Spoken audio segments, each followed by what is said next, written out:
back to day one of the Corona Open J-Bay. Plenty of animals to check out here in J-Bay. A lot of them in the lineup today for this first round, and a very stacked heat here. Filipe Toledo, who took this event out in stunning fashion last season, up against Matt Wilkinson, who's got one of the sharpest backhand approaches. It was one of those that I saw at that bottom tier that I felt like was an opportunity for him to really turn it around, and this is the place to do it. Well, last year's champion's going to get things started here, just getting that leg rope out from under that back foot. Nice tall wall, and they're the kind of turns that really impressed us with the Brazilian last year. Didn't really need to rely on the aerials, although he did lay down a couple of big ones. It was the rail turns that had us super impressed. And he finds a bit of cover now. Nice long barrel, taking a good high line in order to find the exit. That wind really howling at the moment and probably contributing to that fall. But really pay attention to those details, these guys at the moment. Think about his confidence that he's been carrying into this event, like usually being at the top of the Jeep leaderboard. This time coming from very deep in the rankings. As we watch Filipe again, those are the turns you had touched on. You know, his transition in and out of those maneuvers are quicker than anyone right now on tour. Mick Fanning was one that would rival, but now retired. You'd have to say that on tour, this is going to be the fastest surfer. Again, has all these different parts of his surfing repertoire that he can use. As we watch this replay here, this is actually the very first wave. So we haven't seen this wave yet from Wilco. And a little bit of a stumble once again. So this is their first time. And this is a very strong wind, even for J-Bay standards. Wiggolly not a full-time campaigner on the championship tour at the moment.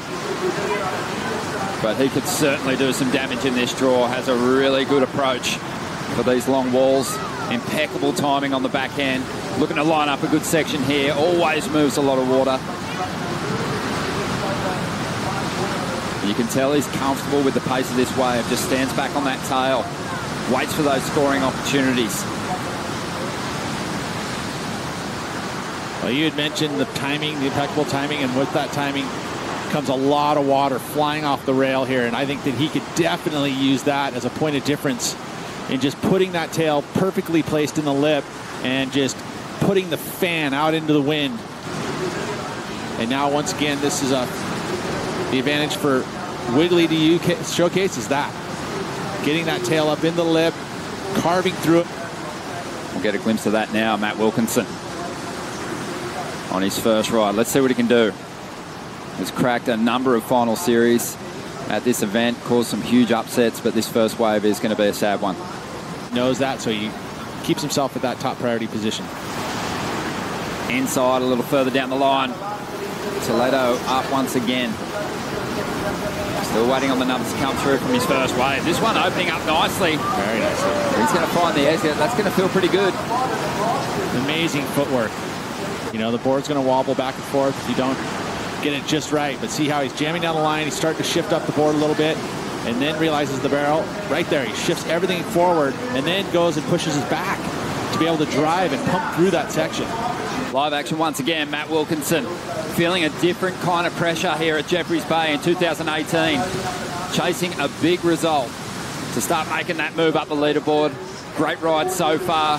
We know when he finds that rhythm, that flow between those bottom turns into those quick release backhand snaps, can really generate some solid numbers. Unfortunately, gets a little tangled up in the lip there, but that wind so hard to ride out of that final move. Eyes are just fogged. You can't see it, so it's a lot harder to find yourself in perfect position for that wave on the outside and through your maneuvers as well. When you get in the lip, you'll get stung in the eyes. There's the rhythm, though. You touched on the rhythm. Little bobble there, but keeps it together.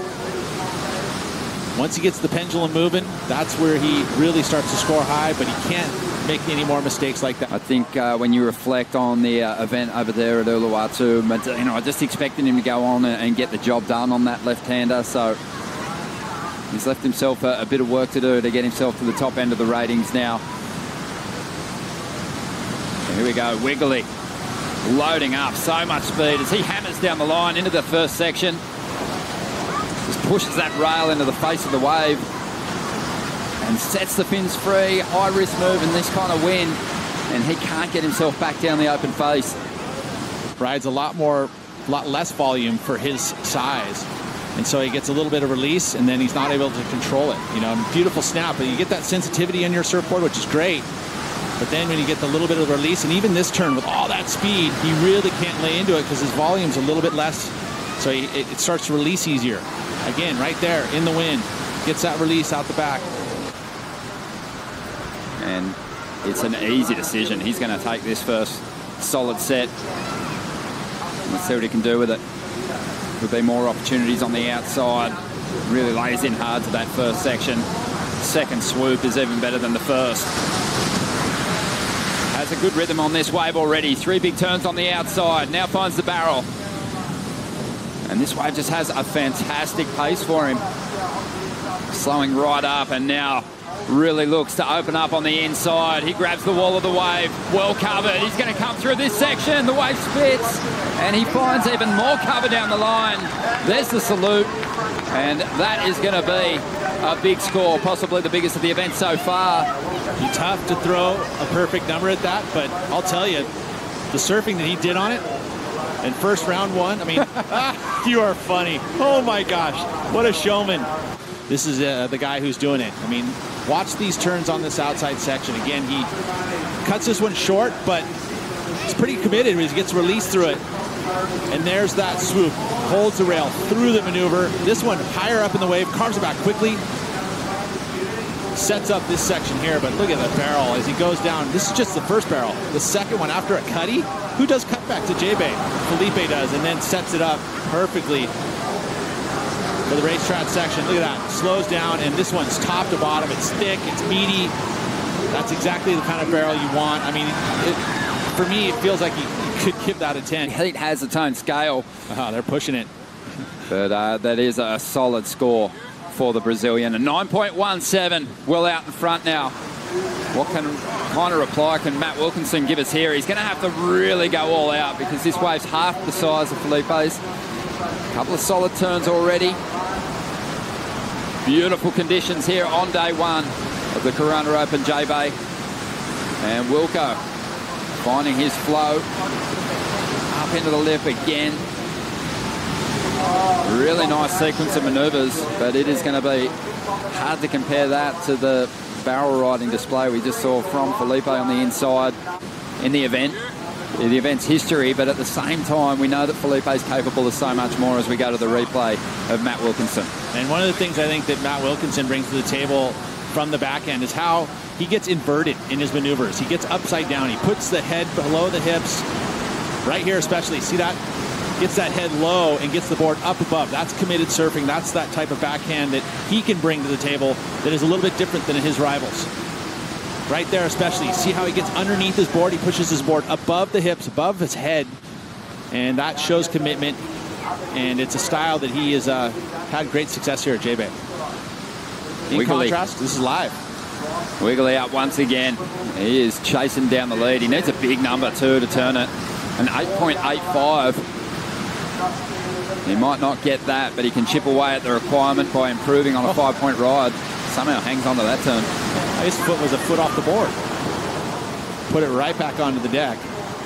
Has a lot more push on that back foot. Is very similar. He does try to get those hips above the head, but really when he gets that whip in the lip is where the fire hose off the rail. And he's got to use that as the point of difference. Again, you're just always trying to do something that's your advantage, that's different than your rivals, to give those extra numbers a little bit higher. Tides are changing, Pete. The tide's turning. We're seeing this next generation take a dominant position in heat draws these days. Let's see Wiggolly up. Smaller wave. Just looking to get himself into this heat. 5 minutes to go. Good looking section here. He grabs that rail. Nice line through the barrel. The wave just had that next section that got away from him. But it just goes to show how tough it is to maintain a place in the top 22. Live action here. Toledo trying to get rid of a 4.67. Got a bit of release in that first turn. Had to chase down the open face. Again, does well to keep his board in the water through that second manoeuvre. Starting to click into a nice pace down the inside now. Loading up for a big finish here. He's going to tuck into the barrel. Way too deep, though, that wave. shutting down on the inside. It's that much more of a challenge to get through. As you watch this one here, he pretty much overcommits to this maneuver. Yeah, it was great. Gets that nose pointed the other direction, but that's the danger, is that you end up chasing the section down to find the open face again. Beautiful arc there. Love that back arm driving through the maneuver. We'll get back to that. Well, Matt Wilkinson here with 2 minutes to go is eyeing off this wave as his opportunity to seize the lead. He needs a 6.68, and that one just gets away from him. Filipe down the line. He's still trying to get rid of that 4.67. This wave, it's going to barrel for him. Finds a bit of cover. Will he get more? Has the speed. And unloads, swinging that board around. Lines up the barrel once again. He won't punch through the curtain on this one, though. When catching it right just outside the impossible section. Quick barrel. And then this maneuver here with a ton of speed. Lays into it. Gets the release. Had he pulled out of this barrel, probably see the number go there a little bit higher. Pong your way through it. Mid-tide to low tide on a big day, it can be very challenging. Just on 10 seconds remaining now. Matt Wilkinson with one more shot at it. Didn't get there on his last ride. Needs a 6.68. Good looking section here. Nice first turn. The hooter sounding. And Wilco still has some room to move. Nice little sequence of turns. Might need more down the line here, though. Not finished with this one. Really going to work. Gets a nice hit on the closeout. But was that a big enough wall? You've got to really think back to the 717 he had. I don't see it going quite to the number in order to turn this heat. Let's take a look here. Maybe I'll be proved wrong. Beautiful first turn there. Again, getting that vertical approach, which we haven't seen, so a point of difference there a couple times. And that's the one thing that we have seen Matt do in this heat, is going upside down and vertical. So the judges may look at that and could reward it, but I don't think it's going to be quite enough. Wilkinson driving hard, but the score is in, and it wasn't enough. Toledo is through to round 3. More big heats coming up next. The Jeep leader's going to hit the lineup.